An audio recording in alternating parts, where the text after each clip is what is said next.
चाहे कुंवारे मर जाना, लेकिन इन 3 लक्षणों वाली स्त्रियों से कभी विवाह मत करना।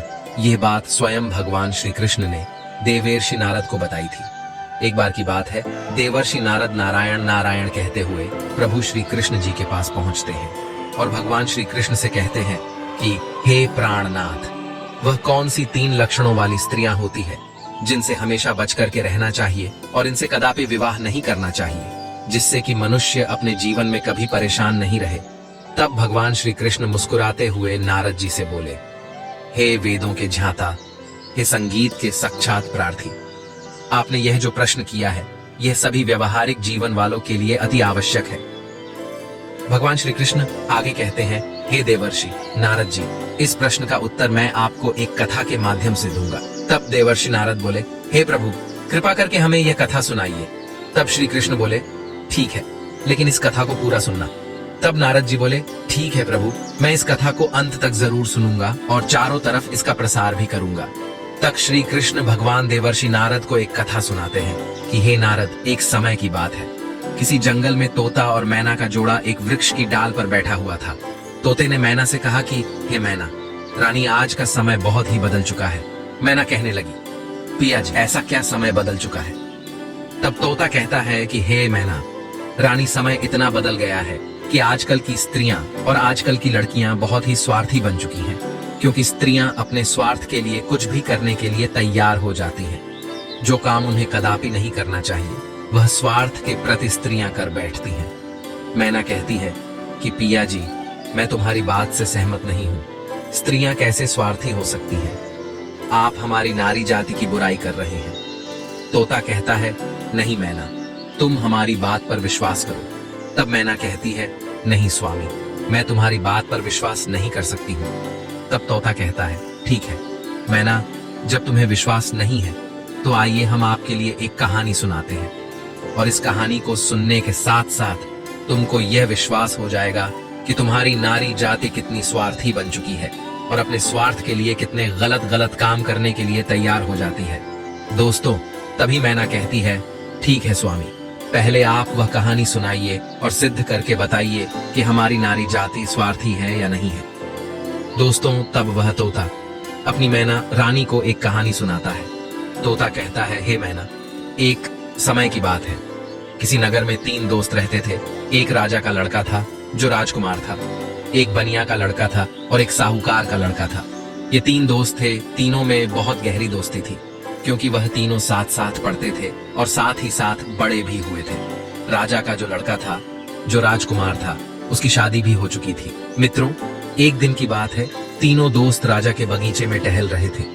तो राजकुमार जो राजा का लड़का था, वह अपने दोस्तों से कहता है, भाई कल चलते हैं और मैं अपनी पत्नी को उसके मायके से बुला करके ले आता हूँ, क्योंकि बहुत दिन हो चुके हैं और हमें अपनी पत्नी की बहुत याद आ रही है। इसीलिए कल ससुराल में चलते हैं और तुम हमारे साथ चलो और मैं अपनी पत्नी को बुला लाता हूँ। तब इन दोनों दोस्तों ने कहा, जो साहूकार का लड़का था और बनिया का लड़का था, इन दोनों ने बोला, भाई तुम तो अपने ससुराल में पहुंच जाओगे और ससुराल में ससुर जी के महल में आराम से सोओगे, लेकिन हम कहाँ जाएंगे? तब राजकुमार कहता है, मेरे भाई तुम कोई सराय देख लेना और एक रात की ही तो बात है, एक रात सराय में काट लेना और सुबह मैं अपनी पत्नी को लेकर के आ जाऊंगा और आराम से घर के लिए निकल चलेंगे। दोस्तों, राजकुमार की बात को सुनकर के दोनों दोस्त, साहूकार का लड़का और बनिया का लड़का जो था, वह सहमत हो जाता है। लेकिन बनिया का लड़का जो था वह बहुत ही चालाक और चतुर था, और जो राजा का लड़का राजकुमार और साहूकार का बेटे बिल्कुल भोले और नादान थे। दोस्तों, दोनों दोस्त जब सहमत हो गए तो दूसरा दिन होता है और दोनों दोस्त अपने दोस्त राजकुमार के साथ में वहां से चल देते हैं, और चलते चलते 3 दिन इनके रास्ते में लग जाते हैं। और 3 दिन के बाद में राजकुमार अपने ससुराल के पास में जब पहुंचता है, उस नगर के पास में जब पहुंचता है, तो राजकुमार अपने दोनों दोस्तों से कहता है, मेरे भाई यहाँ कोई सराय देख लेना और रात उस सराय में काट लेना और मैं ससुराल जाता हूँ, सुबह जल्दी आ जाऊंगा। तोता कहता है, हे मैना, राजकुमार इतना कहने के बाद अपने ससुराल के लिए चला जाता है, और इधर साहूकार का लड़का और बनिया का लड़का सराय की तलाश में निकल जाते हैं। ढूंढते ढूंढते उनको एक सराय दिखाई देती है, और वह सराय के जब समीप पहुंचते हैं तो उन्होंने देखा कि यहाँ खाने पीने की भी व्यवस्था सही है और रुकने की भी व्यवस्था सही नजर आ रही है। दोस्तों, सराय के दरवाजे पर जब वे पहुंचे तो वहां उन्होंने एक बुढ़िया को देखा। उस बुढ़िया के पास में जाकर कहने लगा, हे माता, हम इस सराय में रात व्यतीत करने के लिए आए हैं और सुबह चले जाएंगे। हमारे लिए इस सराय में जगह दे दो जो हम रात सही से काट सके। दोनों दोस्तों की बात को सुन करके वह बुढ़िया जो थी वह कहने लगी, देखो बेटा, चाहे कहीं भी रुक जाओ, चाहे कहीं भी जाकर के रात काट लो, लेकिन इस सराय में आप ना रुके, इस सराय में आप रात ना गुजारे। तब दोनों दोस्त ने पूछा, ऐसा क्यों माता? तब बुढ़िया कहती है, मेरे पुत्र, इसमें अगर आप रुके तो आप जिंदा नहीं बचेंगे, क्योंकि आपकी मृत्यु हो जाएगी। दोस्तों, इस तरह से वह बुढ़िया जो थी साहूकार के लड़के और बनिया के लड़के को समझा रही थी। तब तक एक बहुत सुंदर लड़की, एक बहुत सुंदर युवती दरवाजे के भीतर उस साहूकार के लड़के को दिखाई दे जाती है। साहूकार के लड़का ने जब उस सुंदर युवती को देखा तब वो उस पर मोहित हो गया और उसके साथ रात में रुकने के लिए वह तैयार था। वह उतावला हो रहा था कि किसी न किसी तरीके से हम इसके साथ रात गुजार लें। मित्रों, इधर वह बुढ़िया समझाती रही, लेकिन साहूकार का लड़का नहीं माना। साहूकार का लड़का जो था वह अपने दोस्त से कहता हुआ चला गया कि दोस्त, तुझे कहीं जगह मिल जाए तो तू रुक लेना, पर मैं तो इसके साथ में ही रुकूंगा।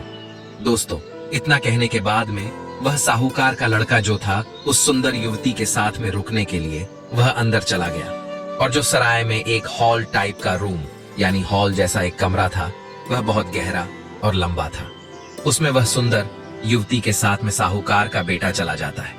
दोस्तों, इधर रात हो चुकी थी और सोने का भी वक्त कुछ समय में होने वाला था। दोस्तों, वह तोता मैना से कहता है, इधर साहूकार का लड़का उस सुंदर युवती के साथ में सराय के अंदर चला गया, लेकिन बनिया का लड़का बाहर रह गया, जो बहुत ही चालाक था।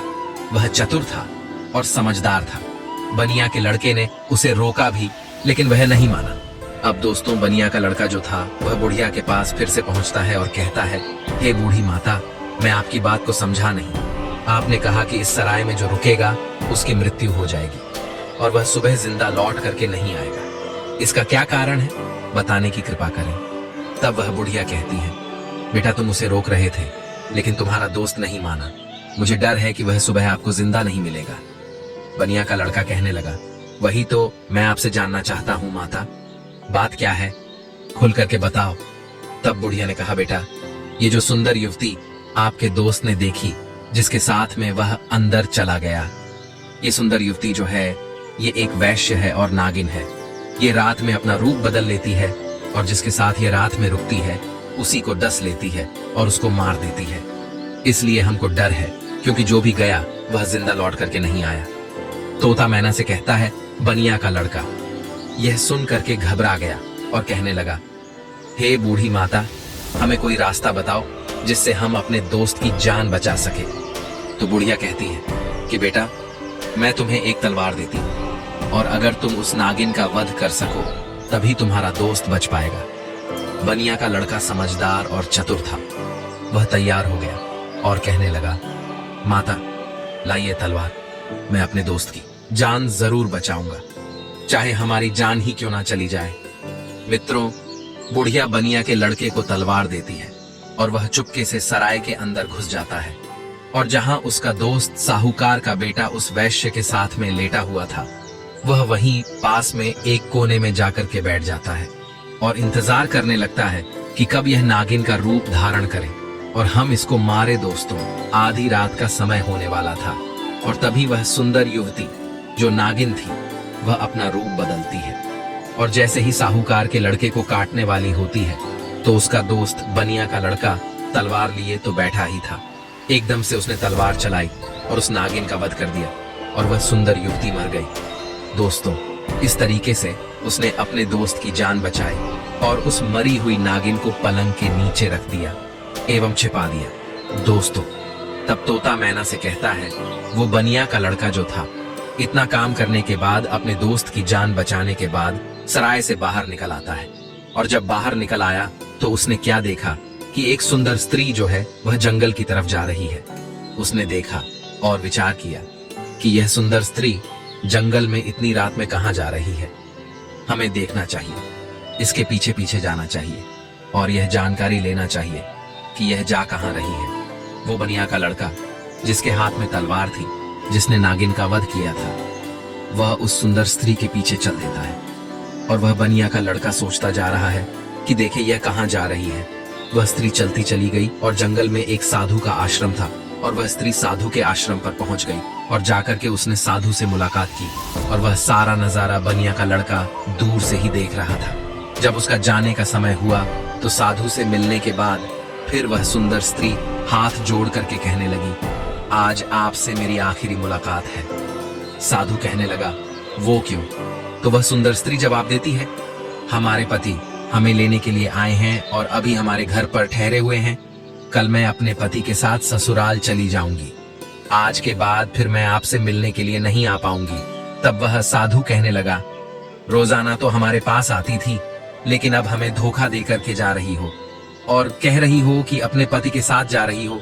तब वह सुंदर स्त्री जवाब देती है, हाँ, मेरा पति मेरे घर पर ठहरा हुआ है और कल मैं ससुराल चली जाऊंगी। हमें माफ करना, अब मैं आज के बाद तुम्हारे पास मिलने नहीं आऊंगी। दोस्तों, उस सुंदर स्त्री की बात को सुनकर साधु को गुस्सा आ जाता है और साधु गुस्से में उसकी नाक काट देता है और जब उसकी नाक कट जाती है तो उसे पीड़ा होती है और वह पीड़ा को सहन करती हुई चिल्लाती हुई अपने घर के लिए भाग खड़ी होती है। इधर दोस्तों, वो बनिया का लड़का सारी बातें सुन रहा था और यह नजारा देख रहा था। उस बनिया के लड़के को बहुत गुस्सा आ गया और उसने गुस्से में साधु को मार दिया, उसकी हत्या कर दी और उसको मार करके वहां से तुरंत वे चल देता है और आगे चल करके एक मंदिर था और उसी मंदिर में जाकर के छिप कर भीतर बैठ गया। अब वह सोचता है कि हे प्रभु, इस दुनिया में हो क्या रहा है।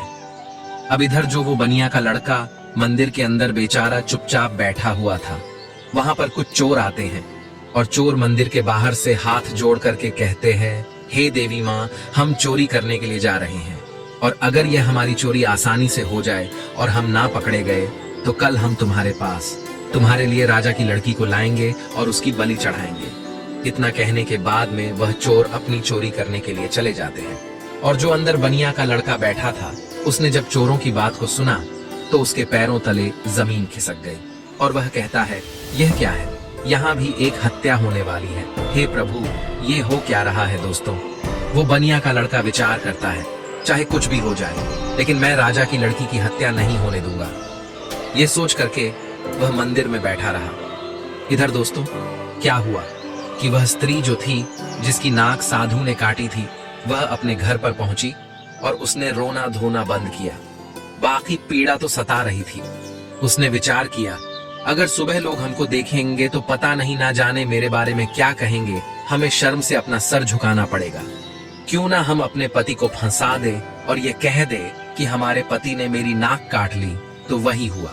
सवेरा होने वाला था और जैसे ही थोड़ा प्रकाश होने को था, तभी वह चिल्लाने लगी और कहने लगी कि देखिए देखिए, हमारे पति ने हमारी नाक काट ली। दोस्तों, घर वाले जो थे वह एकदम से भाग करके आते हैं और उसके पति को बंदी बना लेते हैं। जो वह राजकुमार था, जो राजा का लड़का था, उसको पकड़ लेते हैं और पकड़ करके वहां से राजा के सामने पेश कर देते हैं। राजा वो सारा वृतांत जान करके उसको जेल में डाल देता है। तब तोता मैना से कहता है, हे मैना रानी, अब आगे सुनिए क्या हुआ।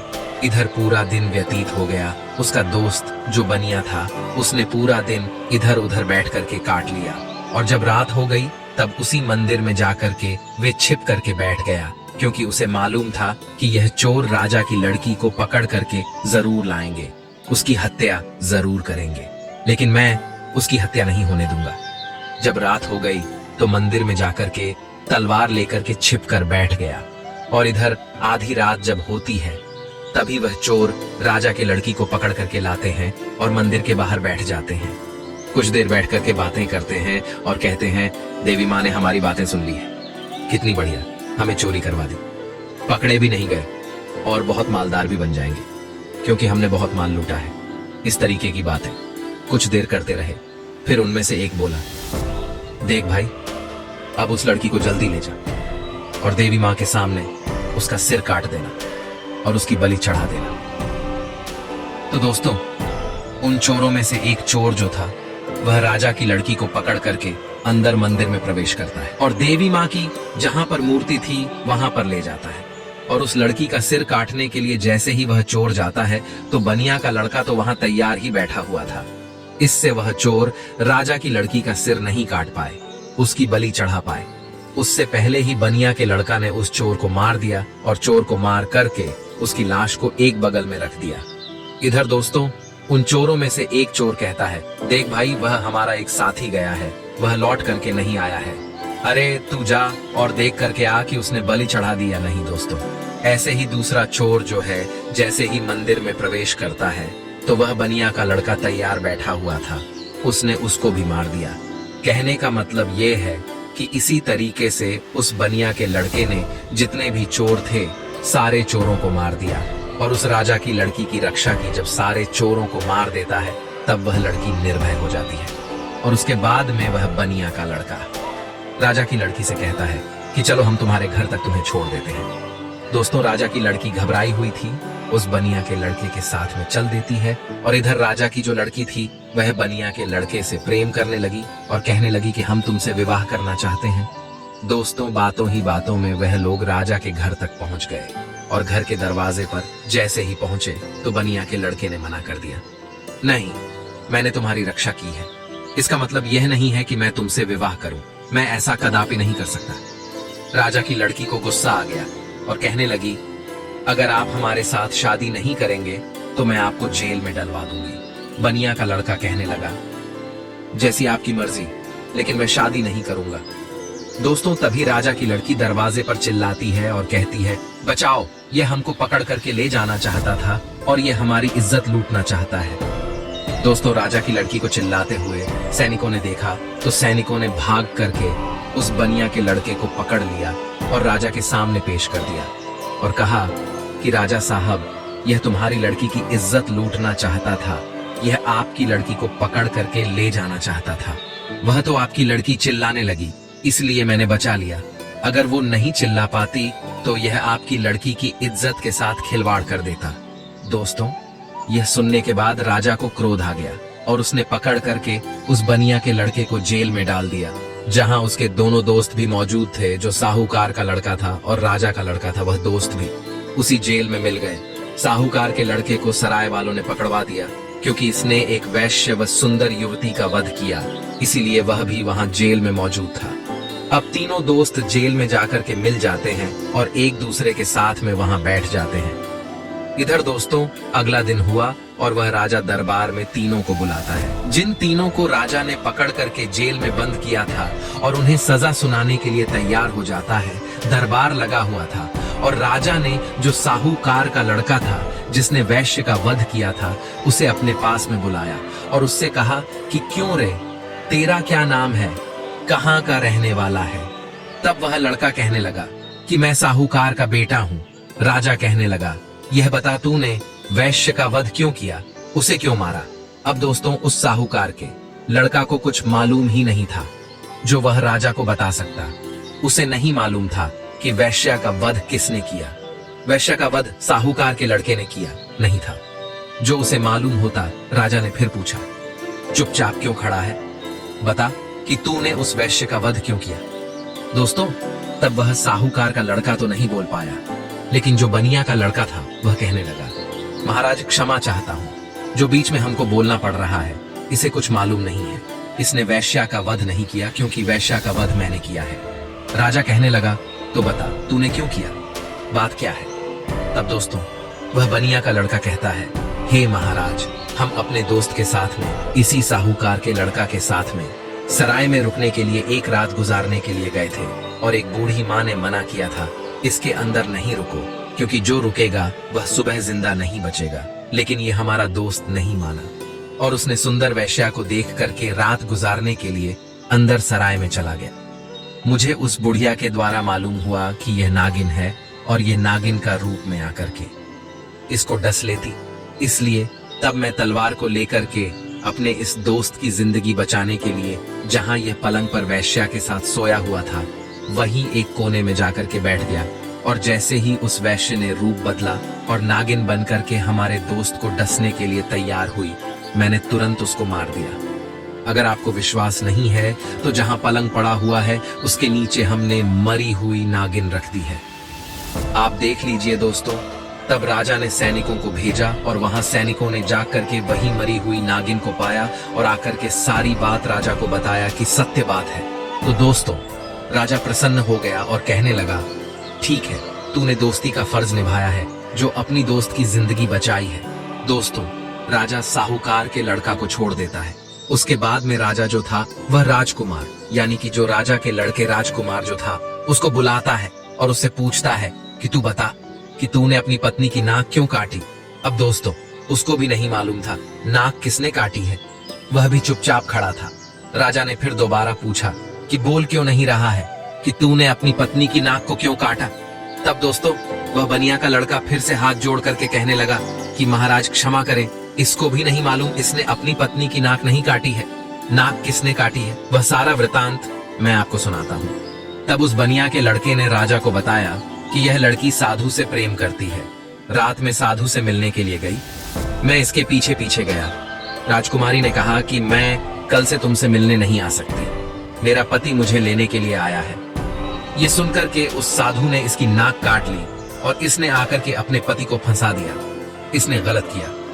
राजा कहने लगा, मैं तेरी बात पर विश्वास कैसे करूं। तब उस बनिया के लड़के ने कहा, महाराज सैनिकों को भेजिए जहां उस साधु का आश्रम है, देख लीजिए कि मैंने साधु का वध कर दिया है। दोस्तों, सैनिक जाते हैं आश्रम पर, उस मरे हुए साधु को देखते हैं तो आकर के राजा को बताते हैं कि महाराज बात सत्य है। दोस्तों, तब वह राजा उस राजकुमार को भी छोड़ देता है, वह भी बच जाता है। दोस्तों, फिर तोता कहता है कि हे मैना, अब आई बारी उसी बनिया के लड़के की जिसने राजा के सामने अपने दोस्तों की जिंदगी बचाई। राजा उस बनिया के लड़के से बोलता है कि तूने तो अपने दोस्तों को बचा लिया, लेकिन अब तू बता कि तू हमारी लड़की को पकड़ करके क्यों ले जाना चाहता था, इसके साथ में दुर्व्यवहार करना क्यों चाहता था, इसकी इज्जत से खिलवाड़ करना क्यों चाहता था। अब तू नहीं बचेगा। दोस्तों, तब वो बनिया का लड़का कहता है कि महाराज क्षमा करें, यह आपकी लड़की जो है ना, इसने हमें गलत फंसाया है। आपकी लड़की की बलि चढ़ाने के लिए कुछ चोर इसको पकड़ करके ले गए थे। मैं उसी मंदिर में था, मेरे हाथ में तलवार थी क्योंकि मैं साधु को मार करके आया था, और आपकी लड़की को मारने के लिए जैसे ही एक चोर अंदर मंदिर में आता है मैंने उसको मार दिया, दूसरा आता है उसको भी मार दिया। इसी तरीके से जितने भी चोर थे मैंने सबको मार दिया और सभी मंदिर में ही पड़े हुए हैं। अगर विश्वास नहीं है तो सैनिकों को भेज करके देख लीजिए। दोस्तों, तो वही हुआ। सैनिक जाते हैं मंदिर के पास में, मंदिर में जा करके देखते हैं तो उन चोरों की लाशें पड़ी हुई थी। तो सैनिकों ने आकर के सारी बात राजा से कही कि महाराज बात सत्य है, आपकी लड़की की रक्षा इसने की है, इसने इज्जत से खिलवाड़ नहीं किया और ना ही इज्जत लूटने की कोशिश की है। वो बनिया का लड़का कहता है, हाँ राजा साहब, मैं आपकी लड़की को पकड़ करके क्यों ले जाऊंगा। और सुनिए महाराज, चोरों से बचा करके जब आपकी लड़की को घर छोड़ने के लिए आ रहा था तब आपकी लड़की हम पर असत्य हो गई, प्रेम करने लगी और विवाह करने की जिद करने लगी। मैंने कहा, मैं ऐसा कदापि नहीं कर सकता। मैंने जिस लड़की की रक्षा की है और उसके बदले में मैं उससे विवाह करूं, उसकी इज्जत से खिलवाड़ करूं, ऐसा मैं नहीं कर सकता। मैंने उसे मना किया तो उसने कहा, अगर तुम हमसे विवाह नहीं करोगे तो हम अपने पिता से कहकर तुम्हें जेल में डलवा देंगे। और उसने वही किया। बनिया के लड़के की बात को सुन करके राजा जो था उसका चेहरा शर्म से नीचे झुक जाता है और तब उसने बनिया के लड़के को आजाद कर दिया और माफी मांगी कि जाओ बेटा, तुम आजाद हो, तुम्हारी गलती नहीं है। इस तरीके से वह बनिया का लड़का जो था अपने दोनों दोस्तों को बचा लेता है और खुद भी बच जाता है और तीनों दोस्त हंसते हंसते अपने नगर में चले आते हैं और आराम से फिर वही रहने लगते हैं। तो दोस्तों, अब वह तोता कहता है कि हे मैना, देख लिया, इस तरीके से नारी जाति स्वार्थी बन चुकी और अपने स्वार्थ के लिए गलत से गलत काम के लिए तैयार हो जाती है। अब उस गलत काम के लिए चाहे कुछ भी करना पड़े, चाहे कितने भी कष्ट झेलना पड़े, चाहे किसी के भी जिंदगी से खिलवाड़ क्यों ना करना पड़े, लेकिन ऐसी स्त्रियां नहीं मानती हैं। दोस्तों, अपने पिया तोता की बात को सुनकर के मैना जो है वह चुप हो जाती है। उसके बाद में तोता कहता है, हे मैना रानी, इसीलिए तो मैं सोचता हूं कि चाहे भूखे मर जाना, लेकिन इन 3 लक्षणों वाली स्त्रियों से कभी विवाह मत करना। अब श्री कृष्ण देवर्षि नारद जी से बोले, हे नारद जी, अभी तो आपको पता चल गया होगा कि आखिर औरतों के वह 3 आचरण कौन से हैं। तब देवर्षि नारद मुनि बोले, हे प्रभु, मुझे अभी कुछ समझ नहीं आया। तब श्री कृष्ण कहते हैं, ठीक है, मैं आपको बताता हूं आपको कि वह 3 लक्षणों वाली स्त्रियां कौन सी हैं। पहली, वह जो पति होकर के भी पराये पति से अहित करें और पराये पति से छुप छुप के मिलने के लिए जाए, अपने पतिव्रता धर्म को भूल जाए और उसके साथ में हवस का शिकार बन जाए। तो ऐसी स्त्री से हमेशा बचना चाहिए और ऐसी स्त्रियों से दूर रहना चाहिए। और दूसरी स्त्री वह है जो एक स्त्री तो है लेकिन वेश्यावृत्ति के तरह जिंदगी गुजार रही है, नागिन की तरह रह रही है। अब उसे अपने हवस के इच्छा पूर्ति के लिए चाहे अपने पति का ही कत्ल क्यों ना करना पड़े, लेकिन वह कर बैठती है और नागिन की तरह अपने पति को डस करके उसे मार डालती है। तो ऐसी वेश्यावृत्ति के लक्षण वाली जो स्त्रियां हैं, इनसे दूर रहना चाहिए, इनसे कदापि विवाह करने की इच्छा नहीं रखना चाहिए। तीसरी स्त्री वह है जिसकी जान अगर कोई बचाए और अगर वह मरने के लिए जा रही हो और उसकी अगर कोई जान बचा ले और ऐसे में वे मदद करने वाले को ही झूठा फंसा दे और उसी मददगार से विवाह की इच्छा करे, उसी से दुर्व्यवहार करने की इच्छा करे और फिर उसको झूठा फंसा करके उसको मरवा डाले या उसे जेल में बंद करवा दे या उसे सजा दिलवा दे, तो ऐसी स्त्रियों से भी हमेशा बच के रहना चाहिए। इनका कोई भरोसा नहीं है कि किस वक्त तुम्हारी जिंदगी को खत्म कर बैठे। तो दोस्तों, मेरे कहने का तात्पर्य यह है कि यह कहानी हमें यही सिखाती है कि चाहे जीवन में कुंवारे मर जाना, लेकिन 3 लक्षणों वाली लड़कियों से हमेशा दूर रहना, बच करके रहना। कभी जिंदगी में फंसोगे नहीं और कभी जिंदगी में दुखी नहीं रहोगे और तुम्हें कभी भी जिंदगी में रोना भी नहीं पड़ेगा और पछताना भी नहीं पड़ेगा। तब नारद जी बोले, हे प्रभु, आपने मुझे यह कथा सुनाने धन्य कर दिया है। आपका कोटि कोटि प्रणाम। तो प्रिय मित्रों, कैसी लगी आपको यह कथा? अगर कथा अच्छी लगी है, पसंद आई है, तो कमेंट बॉक्स में जरूर बताना और हो सके तो अपने मित्रों को भी शेयर करना और हमारे चैनल को सब्सक्राइब अवश्य करना। और दोस्तों, सच्ची श्रद्धा से कमेंट में जरूर लिखें, जय श्री कृष्णा। प्रिय मित्रों, वीडियो को अंत तक देखने के लिए धन्यवाद।